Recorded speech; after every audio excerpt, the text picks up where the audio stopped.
Halo teman-teman property owner atau juga yang calon property owner, kembali berjumpa dengan saya Willy Steven di channel Deal with Willy.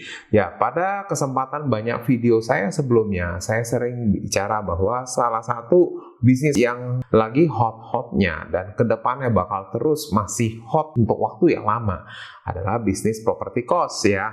Nah, kita tahu bisnis cost itu sangat prospek ya, potensial, tapi kita juga ada kendala di sisi lain, yaitu ya kita tahu ya kalau kita mau punya bisnis cost yang berada di kota besar, tentunya juga dengan size yang cukup besar gitu ya, katakanlah punya 50 kamar atau 80 kamar atau lebih ya, itu pasti perlu modal yang besar ya.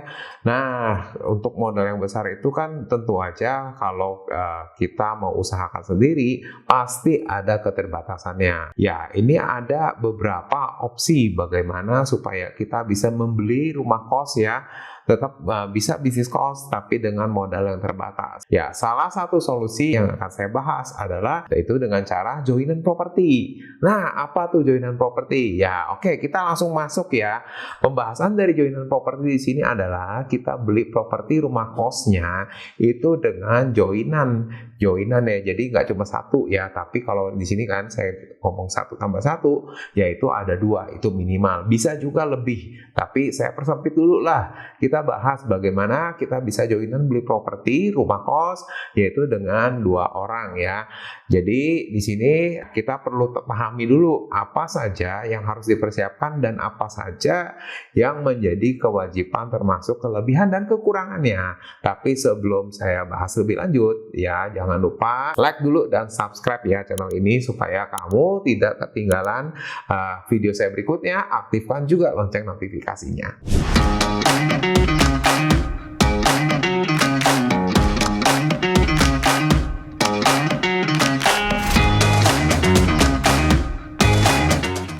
Ya, kembali lagi untuk joinan properti ini ya tentu aja memiliki beberapa kelebihan ya, seperti saya sudah sampaikan sebelumnya ya, tentu aja modalnya menjadi lebih kecil ya. Selain itu juga tentu saja sebanding dengan modalnya ya, otomatis resiko yang kita hadapi itu lebih kecil atau kita bisa bilang resikonya dihadapi bersama, sehingga kalau kita bilang terjadi amit-amit ya, misalnya bisnis costnya nggak jalan atau nggak rame ya, atau sepi ya, atau juga keuntungannya nggak maksimal dan lain sebagainya ya, itu artinya resiko ditanggung bareng, jadi nggak sendirian. Itu satu tentang kelebihannya, tetapi juga ada kekurangannya ya, seperti misalnya sudah jelas kontrolnya sudah menjadi tidak penuh, menjadi milik kamu sendiri ya.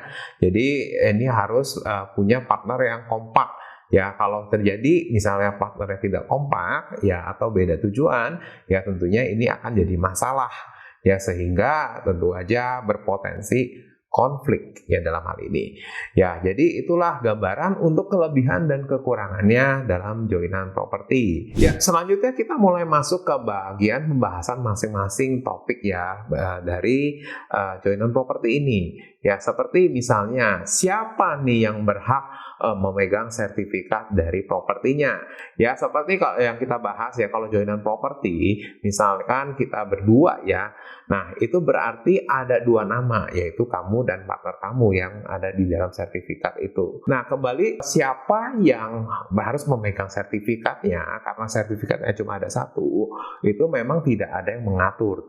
Jadi kembali lagi kepada kesepakatan antara kamu dan partner kamu, siapa yang bertanggung jawab ya mau megang sertifikatnya itu ya. Tapi rekomendasi dari saya adalah kamu bisa menyepakati untuk menaruhnya di satu safe deposit box yang bisa diakses bersama sehingga lebih fair ya. Tetapi sebetulnya walaupun secara fisik katakanlah dipegang salah satu dari kalian antara partner dan atau kamu sendiri ya, sebetulnya dalam kondisi jika kamu ingin menjual propertinya tentunya harus melalui persetujuan dan akad yang melibatkan 2 nama tersebut ya. Jadi tidak bisa hanya salah satu yang ingin menjual kemudian kucuk-kucuk sendiri ya, kemudian langsung jual tanpa sepengetahuan kamu misalnya ya. Tentu aja hal itu tidak bisa ya. Jadi sebetulnya ya Ini juga kelebihan ya dari bisnis properti ya, bahwa memang untuk proses legalitas beralihnya kepemilikan itu memang harus melibatkan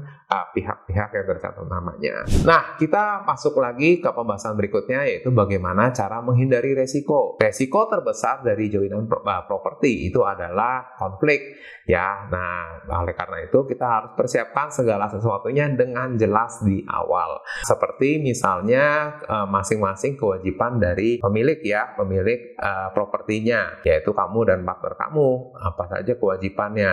Nah, kemudian nggak kalah pentingnya yaitu adalah permodalannya. Apakah benar-benar modalnya 50-50? Artinya sama rata atau juga salah satu lebih besar, misalnya kamu yang 60% dan partnernya 40%. Ya, itu harus disepakati di awal. Dan kemudian juga ada hal yang mengatur siapa yang mengerjakan untuk administrasi properti ini, termasuk operasional propertinya juga. Ya, ini juga harus dibicarakan, dan bagaimana dengan pembagian keuntungannya. Apakah yang kerja ini akan mendapatkan porsi lebih besar? Nah, ya itu juga harus dibahas, dan termasuk jumlah lebih besarnya ya, porsi untuk kerjanya. Ya, kemudian selain itu juga ya perlu juga disepakati tentang tujuan goal besarnya dari investasi ini. Ya, misalnya ya, apakah kamu dan partner itu membeli properti rumah kos ini itu untuk dijual lagi dalam waktu berapa lama, misalnya 3 tahun, 5 tahun, ya, atau ketika mendapat penawaran yang menarik, ya, itu dipertimbangkan untuk dijual, atau sebaliknya, ya, memang tidak akan dijual dalam waktu yang lama, ya. Jadi misalnya ya, atau memang properti cost ini memang dijadikan sebagai sarana untuk mendapatkan penghasilan bulanan atau passive income ya. Nah, ini juga menjadi pertimbangan lainnya yang harus kamu bahas sejak awal. Ya, selain itu juga yang lebih penting adalah kamu dan partner kamu harus sama-sama memiliki trust. Ya, trust ini berkaitan dengan ya, yang pertama tentu aja seberapa lama kamu kenal partner kamu. Dan yang lebih penting adalah seberapa dalam juga kamu kenal dengan partner kamu. Ya, apakah ini merupakan pertama kali kamu bekerja sama dengan partner kamu, atau memang sudah punya record ya bekerja sama dengan dalam hal lain atau dalam bisnis lain misalnya.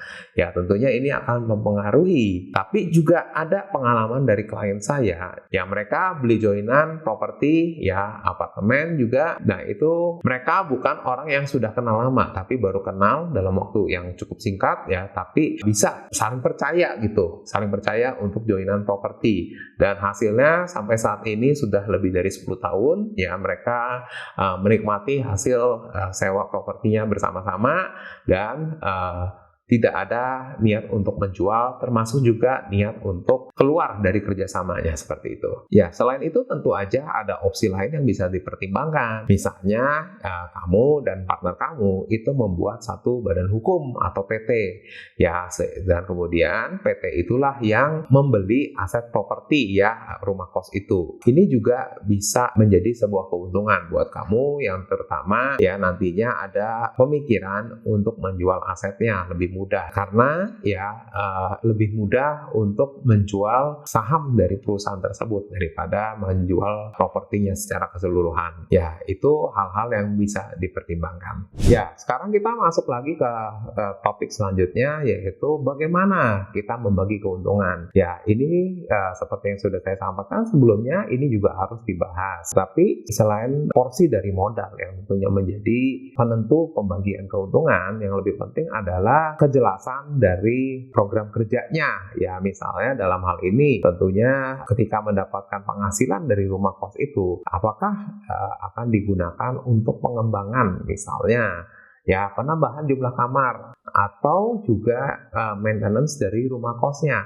Ya, misalnya rumah kos yang sudah beroperasi selama 1-2 tahun ya, biasanya sudah mulai ada hal-hal yang harus diperbaiki, dirawat ya supaya rusaknya tidak semakin parah. Sehingga ya tentu aja secara jangka panjang ini menghindari kita dari kerugian besar. Kalau ini tidak dibicarakan di awal ya tentu aja bisa aja ketika kita mau melakukan perbaikan, mungkin partner kita berpikir lain. Oh, kenapa kita tidak nikmati saja semua keuntungannya? Itu juga tidak salah, tapi tentu aja ada risikonya lagi ya ketika kita mengabaikan perawatan-perawatan kecil. Itu akan bisa menjadi masalah besar kalau kita tidak tangani sejak awal. Ya, kita lanjut lagi ke hal lain ya, yaitu bagaimana kita bisa menjaga hubungan baik ya dengan partner kita. Tentu aja ini satu tantangan besar ya ketika kita mau joinan properti dengan partner kita. Hubungan baik itu merupakan syarat mutlak yang harus kita penuhi. Nah, cuma kita pasti bertanya dalam diri kita sendiri,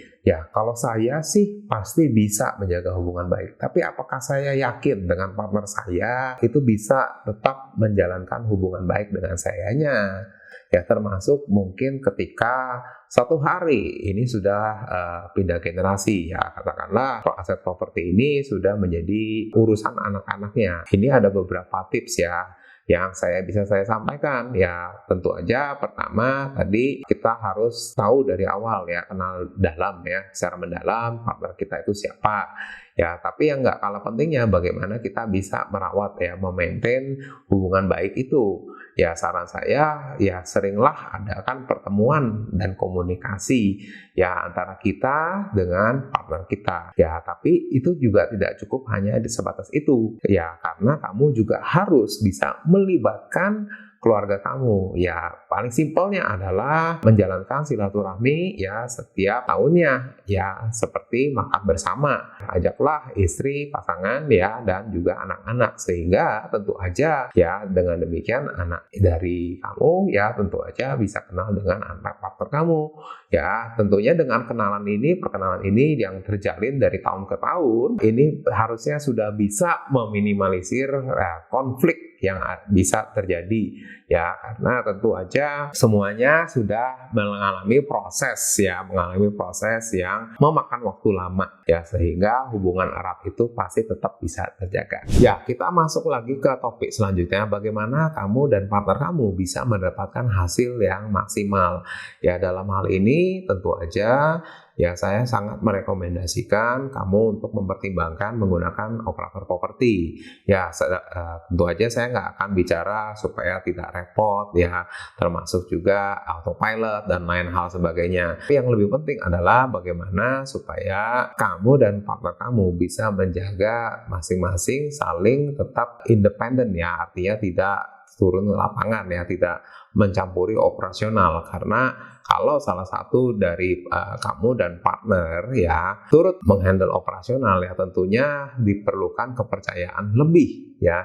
Kepercayaan lebih bagaimana supaya antara kamu dan partner tidak berpikir yang negatif ya satu sama lain ya. Ya, sehingga ini akan berakibat ya punya potensi konflik di dalam kerjasamanya. Kita lebih baik ya bisa menghindari gesekan-gesekan yang kecil daripada kita terus membiarkan, tapi ini akan menjadi masalah di jangka panjang. Ya, tentunya ya operator yang bisa kamu pilih tentu saja operator yang bisa memberikan keuntungan yang maksimal, punya nilai lebih ya, termasuk kemampuannya bagaimana mereka bisa menjalankan marketing ya, menghandle operasional, juga mengatur keuangan kamu, properti kamu ya. Jadi dalam hal ini ya bisnis kamu tetap bisa menghasilkan keuntungan yang maksimal karena berhasil diefisiensikan oleh operator propertinya tersebut. Ya, kita sudah bahas begitu banyak topik pada kesempatan kali ini. Ya, kita mulai masuk ke topik-topik yang cukup krusial di akhirnya nih, yaitu tentang exit plan. Yes, ini harus dibahas juga di awal kerjasama supaya kita tidak konflik ya. Endingnya konflik ini bahaya ya. Jadi ini harus clear banget. Bagaimana exit plan-nya ya kalau terjadi misalnya kemungkinan apakah kita akan jual ya ketika propertinya ya ini mendapatkan keuntungan besar, mendapatkan penawaran besar, atau juga mau di-keep untuk jangka waktu yang panjang ya, karena terus mendapatkan penghasilan yang besar ya. Atau juga misalnya misalkan salah satu dari kita ya antara kamu dan partner ya ada yang ingin menjual kepemilikannya. Ya, ini langkah-langkah apa yang harus ditempuh? Ya, misalnya nih, ya, misalnya apakah harus memberikan opsi pertama kepada partner dulu, ya, kemudian baru menawarkan ke orang lain. Ya, tentunya juga bagaimana mekanisme ya penawaran jual belinya antara kamu dan partner, atau juga kamu dan partner untuk mencari pembeli yang lain. Ya, tentunya harus menggunakan valuasi yang profesional ya, sehingga keputusannya diambil secara objektif dan tidak merugikan ya antara kamu dan partner juga. Ya, baik, jadi sekiranya itu yang bisa saya sampaikan pada kesempatan video kali ini. Ya, jika kamu ingin tahu lebih banyak lagi bagaimana cara berbisnis rumah kos ya, tentunya dengan modal yang terbatas, ya tentunya dengan joinan properti yang bersama partner, atau juga cara-cara lain yang belum saya bahas pada kesempatan kali ini, kamu bisa subscribe ya channel saya, atau juga bisa join ke komunitas Juragan Kos. Ya, saya sudah siapkan linknya di bawah ini, kamu bisa langsung klik link di bawah ini. Sekian, terima kasih dan bye-bye.